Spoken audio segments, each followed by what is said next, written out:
एक तर तिच्या वडिलांनी ज्या वडिलांनी आपली एक तरुण मुलगी गमावली, तिचं त्या डिसेंबरला लग्न होणार होतं. 8 जूनला तिची हत्या झाली आणि त्याच डिसेंबरला ती रोहन राय बरोबर लग्न करणार होती. त्या एका तरुण मुलीला गमावलेल्या एका वडिलांनी अगर आपल्या भावना व्यक्त करत, ते अगर आपल्या मुलीसाठी लढत असतील तर हा राजकीय मुद्दा होऊ शकत नाही. मग त्यांनी ज्यांचं नाव घेतात. पहिलं नितेश राणे बोलत होता, राजकीय होतं. राणे साहेब बोलत होता, राजकीय होतं.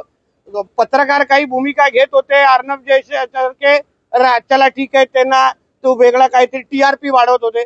आता मुलीचे वडीलच बोलतायत. मग हा राजकीय मुद्दा असूच शकत नाही. आणि मग त्याच्या अंदर काही पॉलिटिशियन आहेत, आदित्य ठाकरे सारखे, काही कलाकार आहेत, डिनो मोरिया सारखे, सूरज पंचोली सारखे.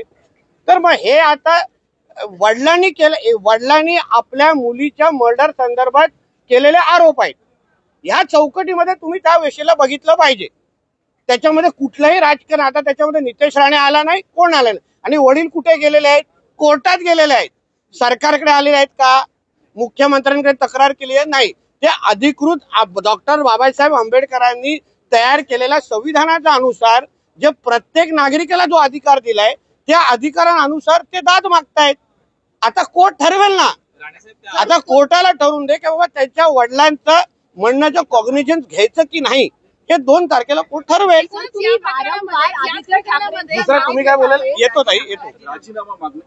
नैतिकतेच्या विषय आलेला आहे. नैतिकतेच्या विषयावर. आता नैतिकता आणि उद्धव ठाकरेचं कुटुंब याचा जवळपास संबंध नाही. नैतिकता खरंच उद्धव ठाकरे मध्ये असती तर विधान परिषदेच्या आमदारकीचा राजीनामा दिला असता.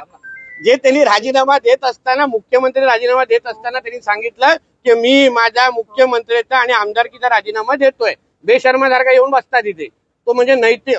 वडिलांचे सगळे तंतोतंत गुण मुलांनी घेतले असतील म्हणून राजीनामा आदित्य ठाकरे देईल असं मला वाटत नाही. सर, तुम्ही वारंवार आदित्य ठाकरेंचं नाव घेतात, मात्र जेव्हा प्रकरण घडलं तेव्हा तुम्ही विरोधात होतात. तेव्हा राहुल कनारचं देखील नाव तुम्ही जोडलं होतं प्रकरणामध्ये. त्यांनी तुम्हाला नोटीस देखील पाठवली होती माफी मागण्याची. आता तुम्ही त्यांचं नाव या संपूर्ण प्रकरणामध्ये घेत नाही आहात. घेतोय. तुम्ही विचारलं त्याच्या संदर्भात प्रश्न? आता तेच विचार. राहुल कनालकडे जी माहिती आहे राहुल कनालनी द्यावी. मी त्याला भेटून सांगितलेलं आहे, बाबा तू अगर त्या प्रकरणामध्ये तेव्हा होता असं माझं आधी म्हणणं आहे तर तुम्ही माहिती दे. माझं म्हणणं आहे की अँब्युलन्सचे तुझे जे इन्व्हॉल्वमेंट आहे तुझी माहिती दे असं सांगितलेलं. आता आमच्या आपसामध्ये काय चर्चा झाली मला माहित नव्हतं, तुम्हाला येऊन सांगायचं होतं म्हणून कदाचित सांगितलं असं. ते देखील देत नाहीये ते देखील समोर देत नाहीये त्या संदर्भामध्ये. आता त्याचं अजूनपर्यंत जुनं प्रेम मग गेलं नसेल सर याच प्रकरणात आदित्यावर. आता जुनं प्रेम तर तुम्ही सर याच प्रकरणामध्ये आदित्य ठाकरे यांच्यावर ड्रग्सचा देखील आरोप केलेला आहे की ड्रग्सच्या व्यवसायामध्ये त्यांचा थेट संबंध आहे. यासोबतच उद्धव ठाकरे पण तितकेच दोषी असल्याचा आरोप काल दिशा सय्यद यांच्या वडिलांनी आणि वकिलांनी केला. तुम्ही ना हा विषय ना राजकीय सोडून टेक्निकली समजून घ्या. जे काही ते निलेश ओझा नावाचे वकील काय बोलतायत त्यांच्याकडे स्पेसिफिक चॅट आहे. चॅट मध्ये रिया चतुर्वेदी आणि आदित्य ठाकरेच्या मध्ये ड्रग्सच्या लेण्या देण्याबद्दल, सप्लाय बद्दल झालेले चॅट आहेत. ते पुरावे त्यांच्याकडे आहेत आणि ते पुरावे ते कोर्टामध्ये सादर करणार आहेत. आता हा त्यांच्याकडे असलेल्या पुराव्याच्या अनुसार केलेला त्यांनी स्टेटमेंट आहे. तर आता उद्या जेव्हा कोर्टामध्ये ते चॅट दाखवतील तेव्हा दूध का दूध पाणी का पाणी होऊन जाईल. आणि उद्धव ठाकरेंचा तो विषय त्यावेळी मुख्यमंत्री कोण होता? उद्धवजी ठाकरे होते. मंत्री कोण होते? त्यांच्या कॅबिनेटमध्ये मंत्री आदित्य ठाकरे होते. समजून घ्या. टेक्निकली हा विषय तुम्ही समजला म्हणून मुख्यमंत्री जबाबदार धरणार की नाही? कारण का 72 दिवसापर्यंत सीबीआयला यायला दिलं नाही. सीसीटीव्हीचा गायब करण्यात आलं. सगळ्या विटनेसवर प्रेशर टाकण्यात आलं. या सगळ्याच्या नैतिक. आता सचिन वाजेंनी किंवा परमवीर संबंधित जे पत्र लिहिलं तेव्हा त्यांनी काय लिहिलेलं पत्रामध्ये? मी मुख्यमंत्री उद्धव ठाकरेंना अवगत केलं होतं, सांगितलं होतं. म्हणजे त्याच्यामुळे उद्धव ठाकरे ते जबाबदार धरतायत.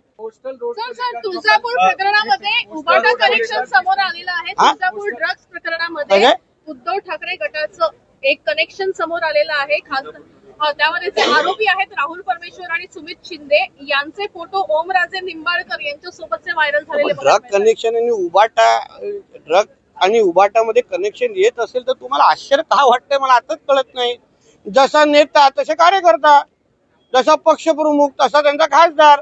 आता आदित्य ठाकरेचं अगर नाव येत असेल तर तो पक्ष आदेशच झाला ना, सगळे ड्रग्ज विका, कारण का मालकाचा मुलगा ड्रग्जच विकतो.